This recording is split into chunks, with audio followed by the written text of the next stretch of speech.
Capítulo 7. Más de Dios, más con Dios.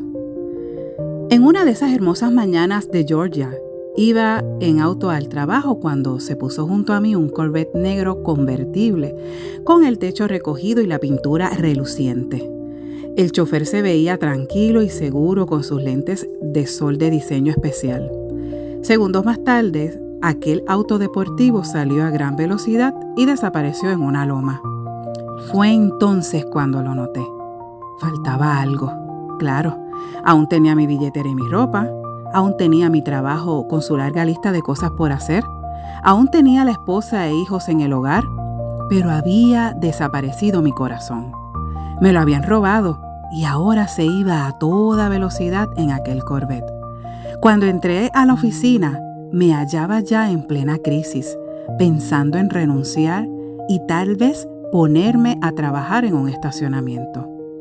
El ministerio que el día anterior me parecía tan importante, en esos momentos me sabía aserrín. Aquella tarde, al llegar a la casa, conversé sobre todo aquello con Darlene. Decidimos que el problema podía proceder de un agotamiento total. Durante meses había estado trabajando más fuertemente y durante más horas, pero tal parecía que el rendimiento había sido menor. A la hora de acostarnos, habíamos llegado a la perturbadora conclusión de que la pasión que solía sentir por servir a Dios había ido decayendo durante cierto tiempo. En realidad, aquel Corvette negro tenía poco que ver con mi dilema. Todo lo que había hecho era robarme la ilusión de que las cosas marchaban bien. En lugar de renunciar, comencé a orar. Durante días le supliqué a Dios que me dijera qué debía hacer. Me pareció que me indicaba que llamara a George, un hombre al que había conocido más de 10 años antes. George es un respetado erudito y mentor de líderes que vive en la costa del Pacífico. Cuando lo llamé por teléfono, tuve que luchar para expresar con palabras mi problema. «Bruce, ¿estás pasando por problemas de dinero?», me preguntó. Yo le dije, «No». «¿Algo que tenga que ver con el sexo?». «No, nada de ese tipo». Cuando colgué el teléfono, él me había invitado ya a tomar un avión e ir a California para hablar con él. «Sé que estás aquí». Unos cuantos días más tarde, George y yo estábamos instalados en 2 grandes sillones de cuero rojo. Por la ventana se veía unos eucaliptos que se movían con la brisa. «Cuéntame toda la historia de tu vida», me dijo, «y no tengas prisa». Hablé por lo menos 1 hora. Cuando mi relato llegó a 2 años antes de aquel momento, George me detuvo. «Déjame terminar yo la historia de tu vida», me dijo. «¿Pero cómo puedes hacerlo?», le pregunté. «Ni siquiera sabes lo que me ha sucedido». «Pero sí sé por qué estás aquí», me dijo. Se levantó para servirme otra taza de café y siguió hablando. «He estudiado las vidas de más de 500 líderes cristianos, ejemplos bíblicos, figuras históricas y personas del presente, algunas de las cuales tú conoces. Y Bruce, estás llegando puntual». «¿Puntual para qué?», le pregunté. Decididamente, George había captado mi atención. De pie frente a mí, levantó las manos con las palmas vueltas hacia mí. «Estas son tus fuentes de realización. Mi mano derecha representa tu relación con Dios. La izquierda representa tu competencia en el ministerio», me dijo. «Cuando comenzaste a servir al Señor, tu relación era joven y vibrante. Tenía que serlo, porque tu competencia era débil». Movió hacia arriba la mano derecha y de manera que quedara más alta que la izquierda. Siguió hablando. «Pero con el tiempo aumentó tu competencia». Movió las 2 manos de manera que quedaran una junto a la otra. «En esta etapa, la realización que experimentas a causa de tu competencia era aproximadamente igual a la que experimentabas por tu relación con el Señor». Su mano izquierda se fue levantando por encima de la derecha. Muy pronto tu competencia se hizo evidente ante todo el mundo. Nunca habías producido tanto para Dios, pero tu caminar con Él comenzó a sufrir. Tu satisfacción decayó. Hizo una pausa. Bruce, aquí es donde te hallas ahora. Me dijo que me hallaba en la etapa en la que la mayoría pone más energía aún en lo que hacen, con la esperanza de recuperar la realización que sentían en el pasado. Pero esto no funciona por mucho tiempo. Algunos se van metiendo en aventuras amorosas, abandonan el ministerio, se echan atrás en su entrega de toda la vida. Bruce, me dijo, el Señor te está diciendo, pon en el primer lugar tu relación conmigo. Es hora de que cambies de posición tus manos de nuevo. Si lo haces, vas a hallar el gozo que echas de menos ahora y mucho más. En menos de 2 horas, George había llegado hasta el centro mismo de mi agonía, mi relación con Dios. Fue un momento difícil para mí, pero me abrió los ojos. ¿Le parece conocido algo en esta historia mía? Al recordarlo ahora, puedo poner lo que me estaba diciendo George en términos relacionados con la vid. Estás dando una buena cantidad de fruto. No eres levantado en la disciplina y no se te está podando. Sin embargo, te sientes atrapado entre 2 tensiones opuestas. Un anhelo creciente por producir mayor fruto aún y una realización decreciente en el fruto que ya estás produciendo. Ahora, usted está listo para ese cuarto canasto, el que está lleno de suculentas uvas que se desborda. Sin embargo, se siente frustrado, derrotado y en peligro de perder la cosecha de toda su vida. Y no tiene idea de lo que debe hacer. Cuando me levanté del sillón de cuero de George, ya había comprendido una verdad sencilla, pero amedrentadora. Dios no quería que hiciera más cosas para él. Quería que estuviera más con él. Estaba listo para el secreto final de la viña.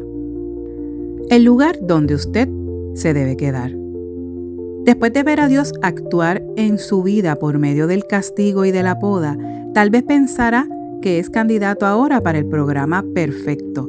Quizá una complicada estrategia tomada del Nuevo Testamento para multiplicar el crecimiento en sí mismo y en otros. Al fin y al cabo, si el fruto equivale a las buenas obras, entonces seguramente el mucho fruto debe equivaler a muchas buenas obras más. Sin embargo, en sus observaciones finales en la viña, Jesús apartó por completo la atención de los discípulos de todo lo que fuera obras. Me lo imagino inclinado hacia adelante dentro del círculo de luz en aquella noche primaveral.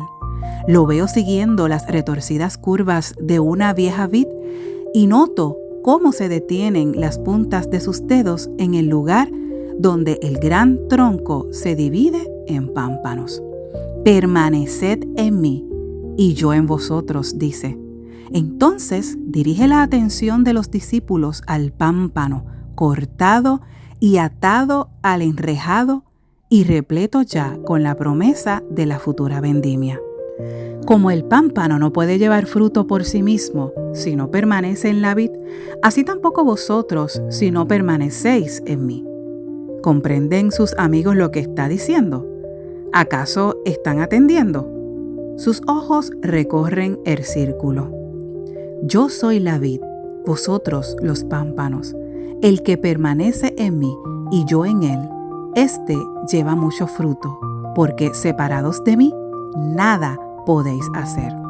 En estos momentos tan críticos, Jesús habla de lo que debe suceder a continuación. Después de la disciplina para quitar el pecado y de la poda para cambiar las prioridades, permaneced en mí. Imagínense el punto donde el viejo tronco se encuentra con el vigoroso pámpano. Es el punto de encuentro, el lugar donde se produce este permanecer. He aquí la conexión por donde pasan las sustancias nutritivas de la savia para alimentar al fruto en desarrollo.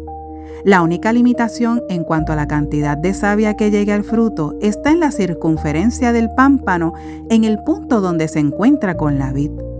Esto significa que el pámpano que tenga con la vid la conexión más grande y menos obstruida es el que más permanece y va a tener el mayor potencial en cuanto a dar una gran cosecha.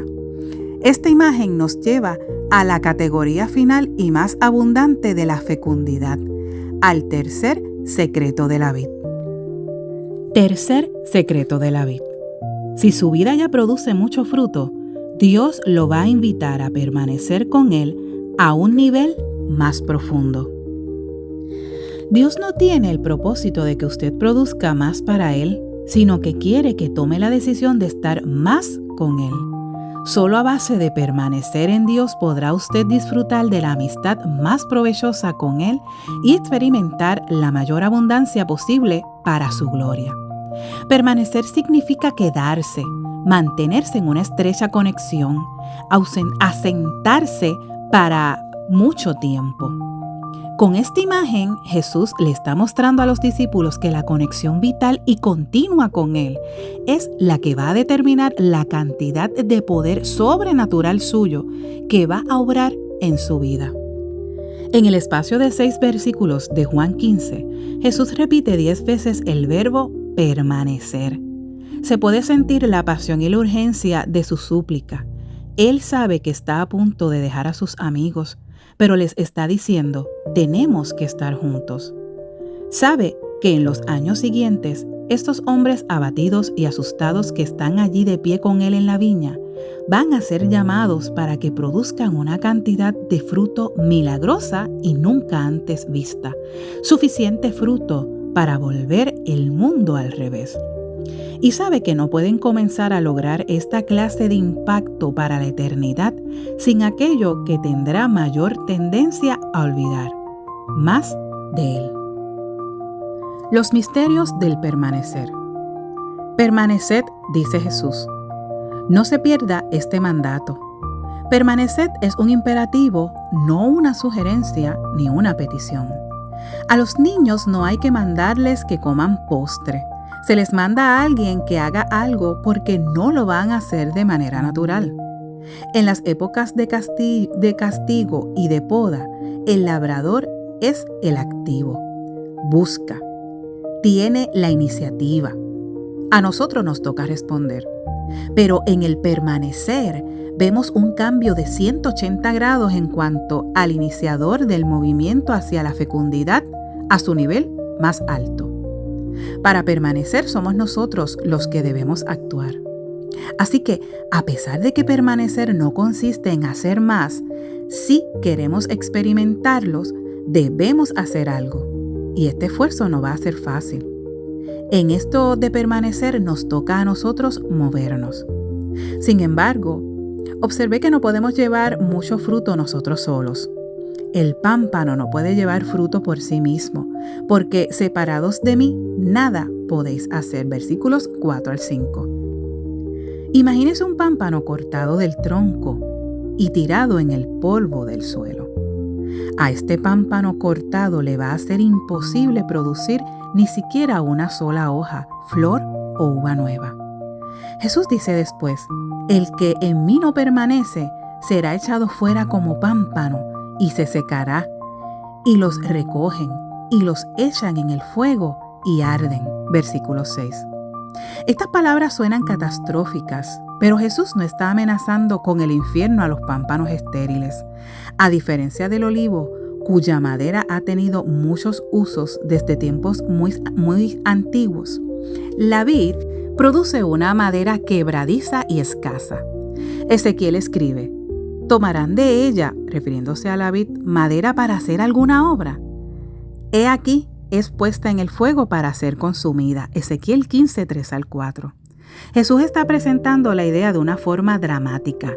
Si no permanecemos, nos secamos y morimos y dejamos de tener utilidad espiritual alguna. Por último, observe la promesa implícita para el pámpano que sí permanezca. Si usted permanece conectado a Él, si saca de Él su alimento espiritual, si permite que el poder que fluye a través de Él fluya también por todo su ser, nada va a impedir que alcance la vida más abundante que le sea posible. La urgencia del momento.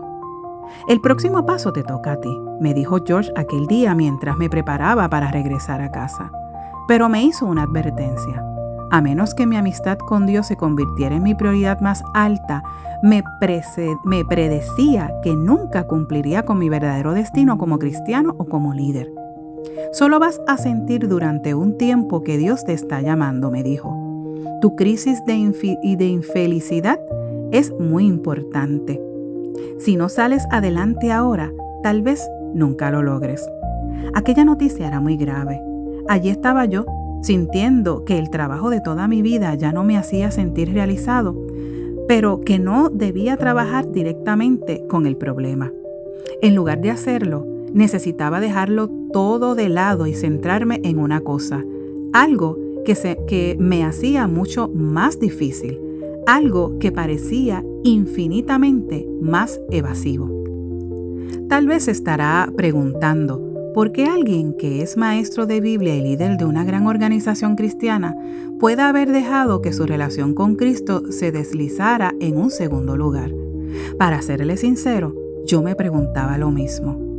¿Hacer de la intimidad con Cristo mi principal prioridad? Ya oraba y leía la Biblia todos los días. Entonces, ¿qué andaba mal? Cuando llegué a casa después de visitar a George, estaba decidido a hallar la respuesta.